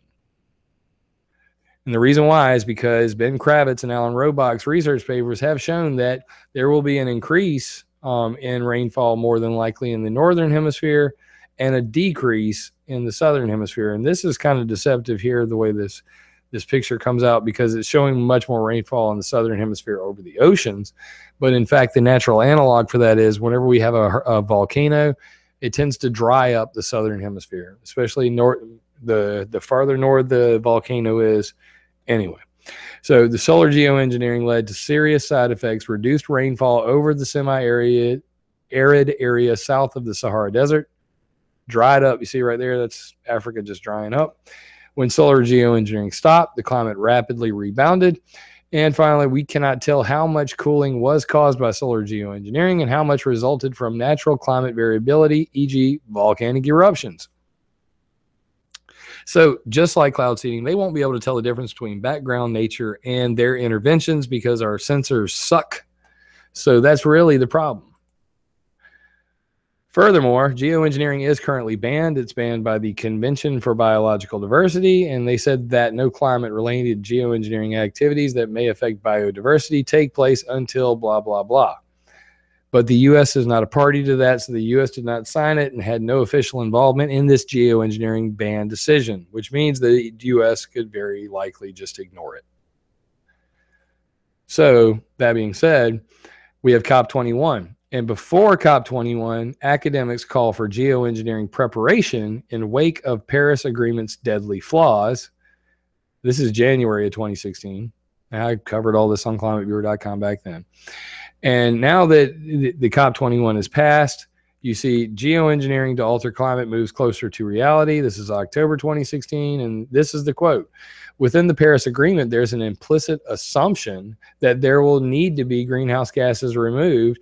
Climate geoengineering is what countries have agreed to do, although they haven't really realized that they've agreed to do it. So because of the COP21 conference, because of this limit to 2 degrees Celsius, they are now saying that geoengineering is an inevitability. In fact, it's a necessity, except they're only saying we're only going to do carbon sequestration. We're only going to start sucking CO2 out of the air and pumping it into the ground like fracking, cause earthquakes. You'll see. It'll happen. Prediction. If they do that. But climate geoengineering is what countries have agreed to do. That's normalization. That's opening the door for the SRM, the albedo modification, the spraying chemicals to block sunlight, the stuff that's going to kill people. So they have opened the door with this COP21 and they're trying to jump through it. And that's why it's a problem. But here's the real problem. And then this is what everybody online is waiting for. I can feel your anticipation. Geoengineering is already happening. And here's a quote from the UN Assistant Secretary General. The emissions in the climate change and the climate change that we're causing with that is already a massive experiment on the world that we don't really know the outcome of. So I don't think we should start another set of experiments and go into geoengineering. I think we should get our act together and reduce our emissions. Hey, man, I think everybody can agree pollution's a bad thing and less of it is a good thing. But artificial clouds are still not being recognized for their geoengineering activities. They still want to say this is all just pollution. It's nothing to see here. This has nothing to do with geoengineering. We're over here trying to write laws globally to do some geoengineering. What are you talking about? And we're all going, bro, ship tracks are geoengineering the planet. Don't you know about these things? And you can see these over on ClimateViewer 3D. This is the Modus Terra corrected reflectance band. It's 367 band. It really shows off chemtrail or ship tracks. You'll see. Use the 367 band on the Modus Terra. And it highlights ones that are normally invisible, you know, not visible with the naked eye through the cloud deck. Pretty fascinating stuff like this one right here. You wouldn't be able to see it on the true color. So why is it important? Because 16 ships create more pollution than all of the cars in the world. And the reason why, bunker fuel. The real issue lies with the heavy fuel oil ships run and complete lack of regulations against it. So these massive ships that are bringing the iPhones and all the stuff back from Asia, this is globalism gone wrong. This is the world market gone wrong. These massive ships, 16 ships, are creating more than all of the cars on Earth, but they are making burning wood illegal in Oregon because you're putting out CO2. So these people have to pay somebody for power and energy when they could be burning wood, and they're going to blame it on you. But they could literally sink these 16 ships, and it would reduce so much CO2 that, you know, we'd have another 100 years to worry about their little CO2 scam. Again, go to inconvenientlie.com, get the DVD. You're going to, the CO2 scam is done with. So then we go to Contrail Cirrus. This is the, you know, euphemistically called chemtrails online, contrails, persistent contrails, tons of words for it. But regardless, in 9/11, when the terrorist happened in 2001, all the flights were grounded, and they had this Patrick Menace did a paper saying that the diurnal temperature range was affected by the lack of clouds that day. So basically, we normally had clouds covering, you know, most of the U.S. There were no flights that day, so it was a cloud-free day, and the temperature got lower, and, you know, there was a bigger variation between the high and the low that day. So if it normally was 70 during the day, and it dropped down to like 60 at night, on this night, it was 75 during the day, and it went down to 50 at night. Like, it cooled rapidly. So they said, wait a minute, are these clouds trapping heat? It turns out that up to this point, for 60 years, they thought that these clouds, Contrail Cirrus, were cooling the planet. And they really bragged about it. I've got ABC footage where they're like, yes, and these clouds cool the planet, and it's a good thing. That's why people love them. And then this 9/11 paper comes along and says, wait a minute, no, it's actually trapping heat. It cools during the day, and it's affecting the diurnal temperature range, though. So it's actually trapping heat at night. This is the first red flag for the airline industry. Then in 2009, Lee et al. Paper, a case study of the radiative forcing of persistent contrails evolving into contrail cirrus, induced cirrus. This is an E3 AWACS. Same situation. There was a volcano up there. This is in 2008. They grounded all the flights, and the only plane in the air was this E3 AWACS. And you can see it doing circles right there. And you watch it by itself cover all of Britain. I mean, just this one plane doing the circles, big clouds. They had a background-free chance to look and measure how bad the clouds were. The quotes coming out of that were, the clouds are doing more damage to the environment than 5,000 times the IPCC estimate, and more than the entire history of aviation's CO2 output. So 60 years of CO2, more than that. And that's why this paper was a game changer. Now the airline industry is freaking out about paying carbon taxes, because before CO2, they thought they could handle that. But to find out that they're making clouds that are trapping heat 5,000 times as much as the CO2 would, in a carbon tax scheme, would mean there would be no more flights. So the jig is up, and they're up against the gun. And guess what? Everybody online is complaining about these clouds to boot. So this is a very, very controversial topic. That's why 5 geoengineers co-authored the IPCC reports on these clouds. It's not a coincidence. So chemtrails is what they call them online. And what I did was I noticed a correlation between NATO switching all of its flights simultaneously from gasoline-based fuels to kerosene-based fuels, from JP5 to JP8. JP5 is gas, JP8 is kerosene, diesel fuel. If you did that in your Ford Mustang, imagine what the engine would go through. So my stepfather was a chief master sergeant in the Air Force. He retired after 30 years. He was a corrosion expert. He worked on the E3 AWACS and the big planes. So he worked on the fuel systems. I did all this research, didn't even think to ask him. And then I was like, wait, he might know. So I asked him, I said, hey man, did you guys change from gas to diesel? And did that start, I mean, did you notice like the exhaust change on the plane? And he said, you would not believe the amount of damage we did to our systems when we changed to diesel fuel, the amount of black belch, something that hasn't been heard of since the 70s when they called it smoke pollution of the sky, that suddenly soot production had reached an all-time high. This happened between 1988 and 1996. It was called the NATO single fuel concept. They switched all of their planes from gas to diesel fuel, and suddenly in 1997, the word chemtrail was used for the first time. If you don't know this history, that this is how it started, how the word first appeared on the internet, it's going to screw you up, because we've come a long way since then, baby. But 1988, they started the conversion. 1996, they finished the conversion. 1997, the first 3 articles about chemtrails were about JP8 jet fuel. And here's the interesting thing. There's aluminum in that jet fuel. And you can see that JP5 had 2,100 parts per billion of aluminum in the jet fuel. And you can see the barium underneath. It's a tiny amount, just a heads up.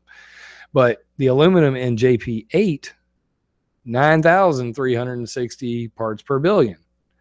That's 3 to 4 times, what was in the JP5. So we have a 4-fold increase in the amount of aluminum that's in the jet fuel that's being burned as well. That aluminum will not reach the flash point when it's burnt. So any aluminum that's contained in the fuel should come out in its original format in the rear end. Now, there's a lot of speculation about that, but that's just the facts, baby. There's a lot of aluminum in there. Secondly, this barium fuel additive, I got some new intel on this just like 2 days ago. I'm going to disregard it for now. But basically the story goes, status 450 denza, dinyl naphthalene sulfonic acid, barium salt is a anti-static agent. I've got some new information on that maybe that it's a misprint and the status 450 does not contain barium, but I've also seen a CDC paper that's from the same source that's disputing all this, that says that there is barium in the jet fuel, and it comes straight from cdc.gov. So I'm going to leave this one out to lunch for now. More info on the status 450 in the future. Just keep it that way. So terminology, credibility is crucial. It sure is. And what I'm seeing is everybody pointing at clouds and calling them a whole lot of different things. That is the definition of slave speak. It is a high-level descriptor. It is an argumentative word. You're all talking about the same thing. You're all calling it something different. Good example of that, chemtrails, persistent contrails, spreading contrails, contrail cirrus, contrail-induced cloudiness, aviation-induced cloudiness, aviation-induced cirrus cloudiness, man-made clouds, artificial clouds. Oh, by the way, it's also called sky brightening and ice haze. So these are all terms for the same damn thing. And I don't care who you are. You can argue till you're blue in the face. You're not changing my opinion on that. These are all the same thing. So if you want to talk about how you make the clouds, whether it's a pump or a pipe or it's the jet fuel or the exhaust, fine. But regardless, we're all talking about planes making clouds. That is geoengineering. You don't believe me it's geoengineering? Chuck Long from the CRES, it's a NOAA's Earth System Research Lab Global Monitoring Division. He said that, quote, chemtrails are accidental geoengineering. So whether you want to call it accidental or not, it is geoengineering. So that's why Lord Monckton and company, and nobody can really argue about this anymore. This is no longer up for debate. It's not just us crazy conspiracy theory, fake newsers on the internet saying this stuff. This is your own people, your NOAA scientists. Hey, bro, planes are geoengineering the planet. They're doing it by creating a subvisual contrail generated haze of ice, which we do not classify as a cloud, but gives the blue sky a more whitish tint. Now, a lot of people have noticed this, that the skies used to be a deeper blue. There's even some satellites from space when Obama tweeted out, it's like there's a blue planet next to a gray planet. But basically, for 60 years, planes have been creating ice, and the smaller the particles, the longer they stay adrift. And it's starting to build up, and that is whitening the sky. So that is geoengineering. It is changing the radiation budget of our planet.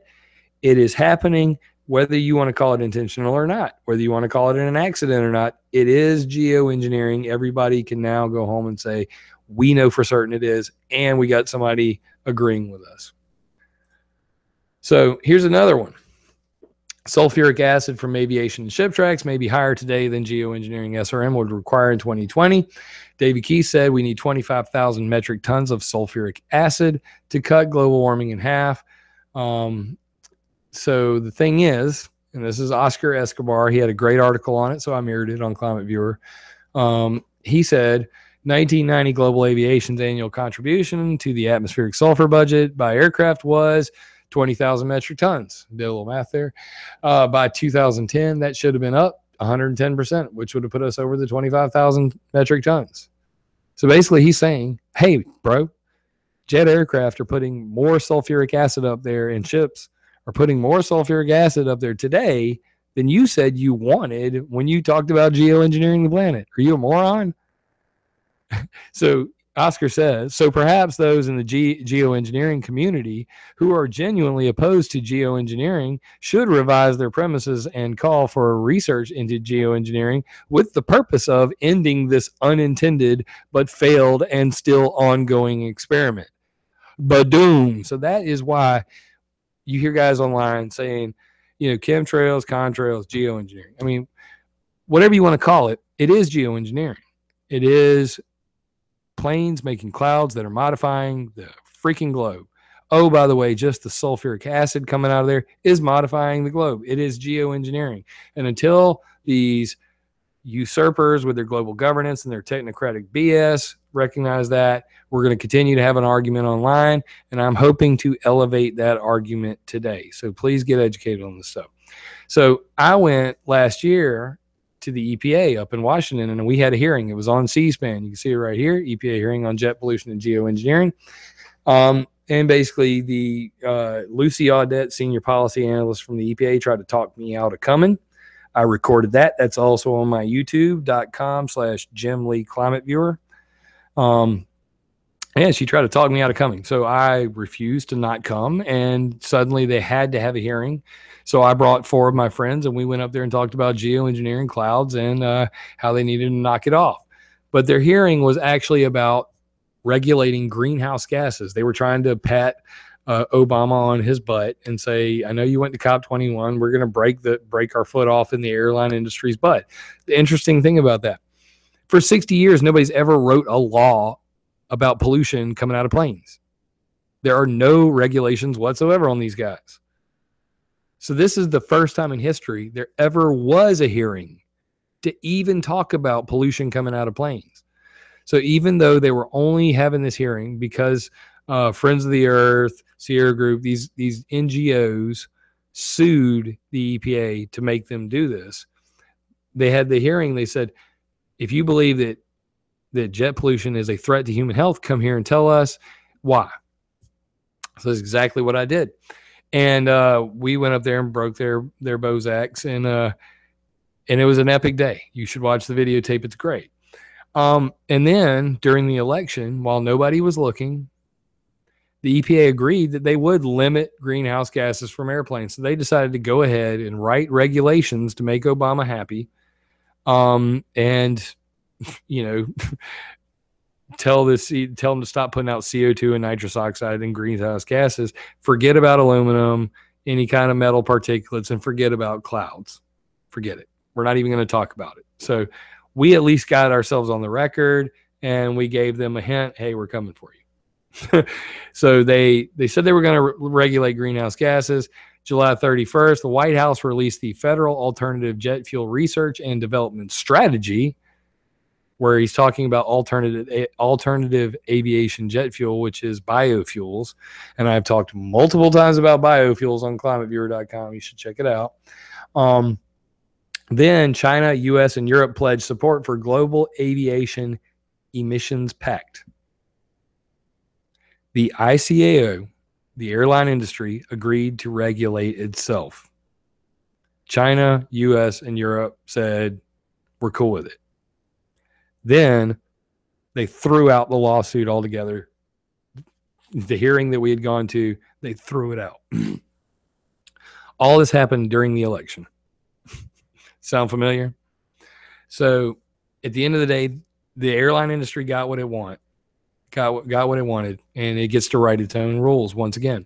So what's its own rules? That's where this is the true conspiracy. This is how you make a believer out of somebody who doesn't know about chemtrails, or that they're even experimenting on these clouds to begin with. Ulrich Schumann from the German DLR, speaking to the ICAO, who just decided to regulate itself. This is what they said they would do: less soot emissions, less warming, and more cooling contrails. So they have recognized that contrails are warming the planet, so they want them to cool the planet. That is not pollution reduction. That is not getting rid of chemtrails. That is using chemtrails to cool the planet. That is an operational secret, somewhat secret, ain't secret anymore, program to cool the planet with contrails. Not with chemtrails, there's contrails. They're all the same thing. You guys got to get over this word thing. They are talking about using the pollution that you're seeing, the clouds we're seeing today, the chemtrails, the contrails, whatever you want to call them, to cool the planet. That is a geoengineering program. It is banned by the Convention for Biological Diversity, and that's why there's 5 damn geoengineers writing the IPCC reports on contrails. Period. So then he goes on to say predictable for operational planning. The reason for that is they have the Contrail Cirrus Simulation and Prediction tool right here.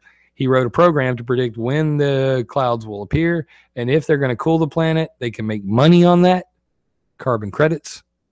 If it's going to heat the planet, they need to get rid of them, aka no night flights. Now, I personally have been observing something interesting for like the last couple months.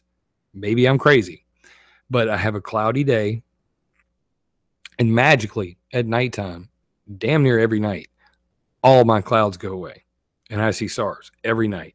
Now, that is coincidence, and I know it's a coincidence. I need to prove it with some observations and record it. I'll get around to it, but it didn't used to be that way. It used to 3-4 years ago, all night long, clouds still here. Trapping heat. I'm in South. It would be real hot middle of the night. For the last year, it's changed. And I'm starting to notice, my clouds, chemtrails everywhere, blocking out sunlight like normal all damn day long. The minute the nighttime comes, clouds disappear. And that would fit right into this scenario where chemtrails are a good thing during the daylight, but the minute it hits nighttime, if they're there, they trap heat, and that would cause the airline industry to pay a lot of carbon credits or carbon taxes. I swear to God, if you follow the money, this is what the mechanism for all this is. So stratospheric sulfate injections with commercial aircraft, they're talking about sulfur fuel doping. It's called fuel sulfur content geoengineering. It is modifying the sulfur content of the fuel to put more sulfuric acid out of the rear of the plane and less carbon black soot. Soot is black. It retains heat. It makes heat trapping clouds. More sulfur in the jet fuel, more sulfur in the clouds will cool the planet. That's the plan. If that doesn't work, the final solution is cirrus cloud seeding via commercial airliners using bismuth triiodide. This is the active ingredient in Pepto-Bismol. It is to melt the plane, the clouds away. Advantage, it has less residence time because it's done in the troposphere. You don't even have to do stratospheric spraying. This is called tropospheric spraying or thermal radiation management. New term they came up with. Instead of solar radiation management, they call it thermal radiation management, TRM. Brand new stuff. And It still doesn't affect the ocean acidification problem, but they can melt the clouds away with Pepto freaking Bismol. So the point of all this, now we've got so much conjecture and argument about these clouds to begin with, but the bottom line is, just like with ENMOD, we can't detect weather warfare. We cannot detect rogue geoengineering. If somebody were modifying our climate, doing exactly what Ken Caldera and David Keith and Alan Robach and Ben Gravitz and all these geoengineering lobbyists, if they actually do what they say they're going to do, how would we know it if another country was doing it to us today? So Alan Robach got a call from the CIA, and they said, if someone other country was controlling our climate, would we know it? And he said, I told them, after thinking a little bit, that we probably would. But that is just a guess from a guy who really hasn't thought through the ramifications of building a new weapon system that makes cloud seeding look small. So here's your final answer. Diane Seidel, speaking at the 20th Conference on Planned and Inadvertent Weather Modification in January 2015. This is where all of the guys who modify the weather, they have a conference every 2 to 3 years. It's called the Conference on Planned and Inadvertent Weather Modification. She spoke at this conference in 2015 and said, well, actually, the answer to the question is, could we detect rogue geoengineering? It depends. And that should scare the hell out of everybody in this audience. And that should make you understand why Jim Lee takes this so freaking seriously. Because this is a serious issue for me. And I'm not going to stop until something is done about it. And I have a solution. Wait for it. It depends on the SRM magnitude and duration. How long they did it and how bad they did it. Did they really block the sun out today? Or was it just kind of block the sun? You know, like the ice haze that Chuck Long was talking about. You know, did they go all out and really dump on the sky and we saw it on satellite picture? Or was it just a fine, gradual buildup of cloud till we didn't even know that all of our sun had disappeared? Interesting.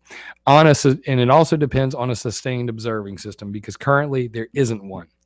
So the bottom line is, and this paper was called Detection Limits of Albedo Changes Induced by Climate Engineering. And they said straight up, we have no way to detect the difference between Mother Nature and geoengineering. Similarly, just like before, we have no way to tell the difference between weather warfare and weather nature, normal weather. So because our sensors are, satellites, our radars, they're just not good enough. And these guys are making predictions that global warming is this and the future is going to be that. They can't predict the weather next freaking week, let alone catch people modifying the weather.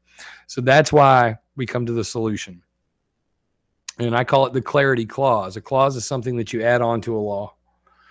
And this is to bring clarity to this very situation with ENMOD. Weather warfare should be banned, but there should be verification. Trust but verify, as Reagan would say. So I have built ClimateViewer 3D for just that point. I went and I got all of the sensors in the world that I could find so far, and I'm loading them all into one app so that I can track every type of atmospheric sensor same time, and hopefully see a modification, see them in the act, and be able to prove beyond a shadow of a doubt this person was modifying here. They were using this radar or they were using this chemical dump, and we have sensors. Even the aerosol robotic network detected it on theirs, and our citizen-powered sensor detected a chemical release that modified the weather. This is about creating a system that you could buy, put in your backyard, and detect radiation, detect, nanoparticles, break down the chemical composition of what's in the air in your backyard, and report it directly live on a map. Green, it's good. Red, it's bad. If you see red, click on it, find out why it's red. We need our own verification system for this sort of thing. Something with all sky cameras, streaming video of the sky above your house, detect atmospheric conditions, report them live on our own citizen-powered network. This is probably the only way it's going to happen. And anybody who saw Fukushima go down you know what I'm talking about. During the Fukushima radioactive plume, they shut the EPA's RadNet off. And I'm never going to trust a government network of sensors again. And I don't know about you, but you'd be stupid to. So this is our way of not only combining all of the sensors of the world with, our sensors to do verification, a third party, us versus them, in a war for data. And the thing that's beneficial about this is if we pull it off, it'll even benefit the scientists because they will have a myriad of new, information to help them see the big picture that they currently can't see. The other step to this is to demand, there's actually a body that is responsible for ENMOD, and we should demand this from them, that they create a website that worldwide, at least 24 hours in advance, you have to notify this body, the ENMOD body, the World Meteorological Organization's expert team on weather modification, something that's similar to the American weather modification reporting laws, but it's on a worldwide basis. And it requires you give 24-hour notice before you do it to ensure public notice and liability should said experimentation modification cause monetary, environmental, or physical losses. Since I started this presentation back in 1915, when the Lake Morena Dam broke, people died, millions of dollars in damages. There's never responsibility on the part of those who choose to modify the weather. There will be no responsibility on the part of those who choose to do geoengineering legally in the future. There has been no responsibility from the shipping and airline industry for the amount of acid rain and other things that they have done. And there probably won't for some time to come, unless we can all coalesce around a realistic expectation of what we can achieve. And with the millions and billions of dollars being spent on weather modification and geoengineering worldwide, I really don't see any other solution than to demand transparency, because with education, with public notice, will come more outrage. I personally believe that. But if we don't get educated ourselves, then we can never educate our lawmakers. I made this presentation partly because, I was invited out there to give this presentation at a global warming event, an anti-global warming event. But really, this will give you the big picture, and it's just a starting point. So this was a pretty long presentation today. As you can tell, I'm hoarse. It could have been better. Maybe I could have put more flair on it. But this is a very serious topic that I take very seriously. You can see all of my research at ClimateViewer.com. You can see the map, the 3D ClimateViewer 3D at ClimateViewer.org. And like I said, as soon as I hit stop on this video, I'm working on weathermodificationhistory.com, which will include the world's biggest timeline of geoengineering events in chronological order, patents, programs, yellow pages, weather derivatives tracking, and a bunch more, all on one single page, so that it will be the ultimate reference of doom for those who want to go out and spread the gospel of you need to know about who's messing with your weather. So guys, I'm completely hoarse. I've been sick for a week and I made it through this. I didn't have a computer lockup or anything magical happen. It's pretty impressive that we made it to the end without my throat cramping out on me. So I'm not going to push it any further. I really hope that you guys will download this presentation. Send it to your congressman. Send it to that person who really is not a believer and needs a full education on this. And hopefully, you guys will get involved with sending me research and keeping me honest. If you saw something in this presentation you disagree with and you can prove it to me, please send it to me. I always check my information 3 times, and I'm never too proud to go back and change it, because this is about accuracy. So if you guys can support the fund, gofundme.com/ClimateViewer, that money goes towards making ClimateViewer 3D a reality. Right now we have of course, you can use the app today. It is free. And it does work free of charge, no ads. The stuff that we're adding to the future, it's going to take a big server to pull it off, and building prototypes for the sensor in your backyard, that's going to be a long-term process. It comes after certain stages. This is all just a start.